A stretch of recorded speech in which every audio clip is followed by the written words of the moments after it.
प्रभु यीशु मसीह के मीठे और मधुर नाम में आप सबको जय मसीह की। आज थोड़ी देर के मनन के लिए हम देखेंगे व्यवस्था विवरण उसका 8 अध्याय उसका 10 वचन। वहां पे इस प्रकार से लिखा है, और तू पेट भर खाएगा और उस उत्तम देश के कारण जो तेरा परमेश्वर यहोवा तुझे देगा उसे धन्य मानेगा। हम परमेश्वर को धन्यवाद दे, हम धन्यवादी हो। जिस प्रकार भजन संहिता 34 के 1 में लिखा है, मैं हर समय परमेश्वर को धन्य कहा करूंगा। और भजन संहिता 103 में भी लिखा है, हे मेरे मन यहोवा को धन्य कह। और हम उसको अनेक तरीकों से, अनेक बातों के लिए हम उसको धन्य कहते हैं। कहता परमेश्वर का वचन जब हम 8 के 1 से पढ़ते हैं और 10 तक जब हम पढ़ते हैं तो काफी बातें हमें यहाँ पे सीखने के लिए मिलती है। कहता है 8 के 1 में इस प्रकार से लिखा है, जो आज्ञा आज मैं तुझे सुनाता हूं, यदि तू उनको मानता रहे, चलने की चौकसी करे, तो तुम जीवित रहोगे, बढ़ते जाओगे। और 2 में लिखा है, स्मरण कर, हमें याद करना उन कामों को जो परमेश्वर हमारे जीवनों में करता है। कहता परमेश्वर यहोवा हमें संभाल कर लेकर के चला 40 वर्षों तक। वो परमेश्वर हमें उस जंगल के मार्ग से लेकर के चला। कह सकते हैं मार्ग भी परमेश्वर ने तय किया, जगह भी परमेश्वर ने तय किया और परमेश्वर लेकर के चल रहा है। सबसे बड़ी बात है कि उस 40 साल के सफर में परमेश्वर का वचन कहता है कि मैं तुझे जंगल में इसीलिए ले आया कि तुझे नम्र बनाए।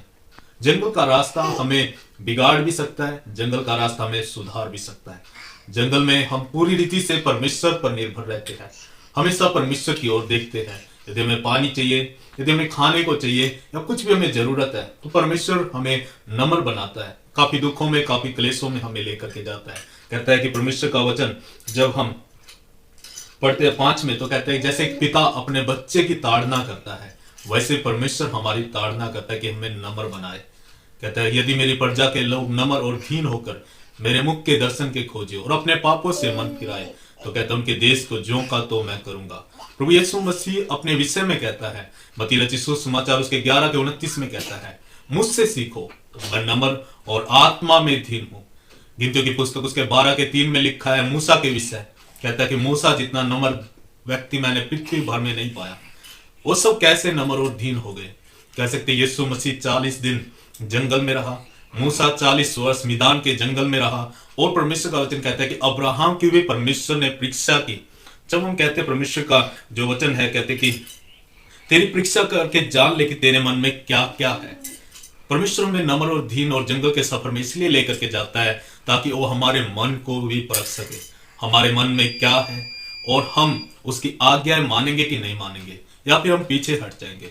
परमेश्वर जो हमें जंगल के सफर में जैसे सोने को हम आग में ता करके कह सकते हैं शुद्ध करते हैं, वैसे परमेश्वर हमें शुद्ध करता है, निर्मल बनाता है, ताकि हमें एक आशीष की जगह पर लेकर के जाए।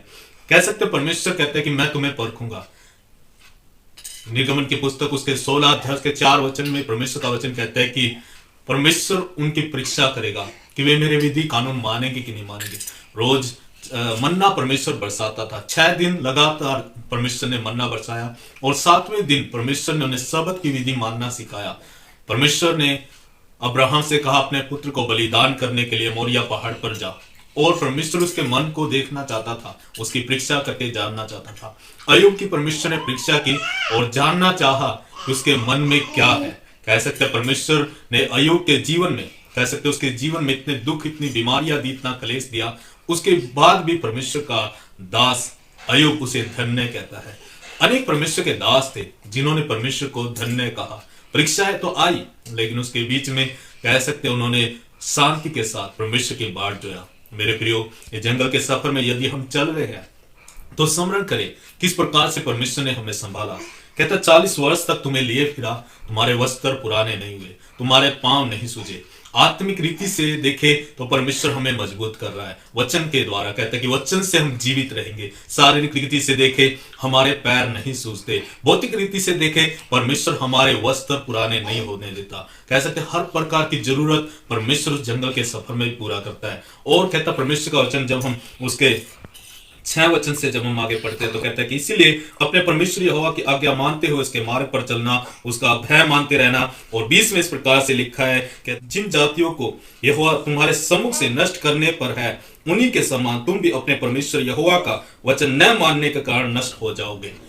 परमेश्वर का वचन जीवनदायक है, आशीषित है। यदि हम उसके विधि कानून मानते रहे तो हमें इस साल में परमेश्वर बहुत आशीषें देगा, बहुत अनुग्रह देगा। साथ में इस प्रकार से लिखा है, 10 वचन तक पढ़ते हैं तो कितनी सारी आशीषें परमेश्वर हमें बताता है। कहता है जल की नदियां है, तराइयां है, पहाड़ों से निकले हुए गहरे गहरे सोतों का उत्तम देश है, गेहूं है, जौ है, दाखलताएं है, अंजीर है, अनारों का देश है, जैतून वाले और वृक्ष, उसके बाद जो कहता है मधु का भी देश है। उसके बाद कहता है उस देश में महंगी नहीं होगी, कह सकते उस देश में तुझे किसी पदार्थ की घटी ना होगी। वहां के पत्थर लोहे के हैं, वहां के पहाड़ों में से तू तांबा खोद कर निकालेगा, तू पेट भर खाएगा और उस देश के कारण जो परमेश्वर यहोवा तुझे देगा उसे धन्य मानेगा।